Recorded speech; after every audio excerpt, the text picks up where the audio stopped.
प्रश्न है, चारों अनुयोगों में सम्यक दर्शन की क्या परिभाषा है।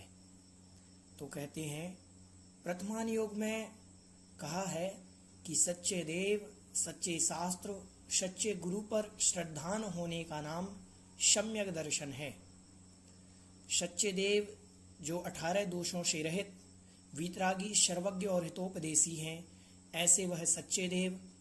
और जो निर्ग्रंथ मुनिराज हैं, वह सच्चे गुरु, आरंभ परिग्रह से जो रहित हैं, ज्ञान ध्यान तप में लीन हैं, ऐसे वह सच्चे गुरु। तथा सच्चे शास्त्र, सच्चे शास्त्र जो आप्तोपज्ञ हों, उन्हें सच्चे शास्त्र कहते हैं।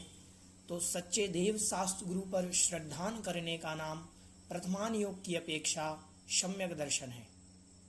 करणानुयोग में सम्यक दर्शन कैसे होगा। तो करणानुयोग की अपेक्षा सम्यक दर्शन बनता है 7 प्रकृतियों के उपशम, क्षयोपशम से। 7 प्रकृतियां कौन कौन सी हैं। मिथ्यात्व के 3 टुकड़े होते हैं। तो मिथ्यात्व, सम्यक मिथ्यात्व और सम्यक प्रकृति, ये मिथ्यात्व के 3 टुकड़े हुए। और अनंतानुबंधी क्रोध, मान, माया, लोभ, ये 7 प्रकृतियां हुई। इन 7 प्रकृतियों के उपशम से उपशम सम्यक दर्शन होता है। इन्हीं 7 प्रकृतियों के क्षय से क्षयिक सम्यक दर्शन होता है। तथा इन 7 प्रकृतियों में सम्यक प्रकृति के उदय से तथा शेष 6 प्रकृतियों के उदयाभावी क्षय से, अर्थात उनके सदवस्था रूप उपशम से क्षयोपशम सम्यक दर्शन होता है। तो इस प्रकार से करणानुयोग की अपेक्षा सम्यक दर्शन के भेद हुए। चरणानुयोग की अपेक्षा कहा कि जिस जीव के पास प्रशम, संवेग, आस्तिक्य और अनुकंपा का भाव होता है, वह चरणानुयोग की अपेक्षा सम्यक दृष्टि है।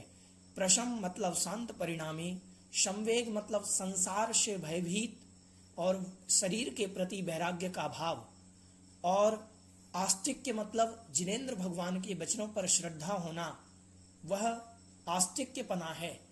और अनुकंपा मतलब दया भाव का होना, ये चरणानुयोग की अपेक्षा सम्यक दर्शन कहा।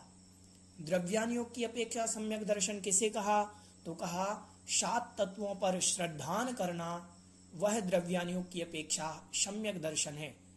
तो 7 तत्वों का समीचीन श्रद्धान, उन 7 तत्वों का जीव, अजीव, आश्रव, वंद, संबल, निर्जरा, मोक्ष, इनका जैसा स्वरूप है, उनको यथार्थ जानना, उसका नाम द्रव्यानुयोग की अपेक्षा सम्यक दर्शन है।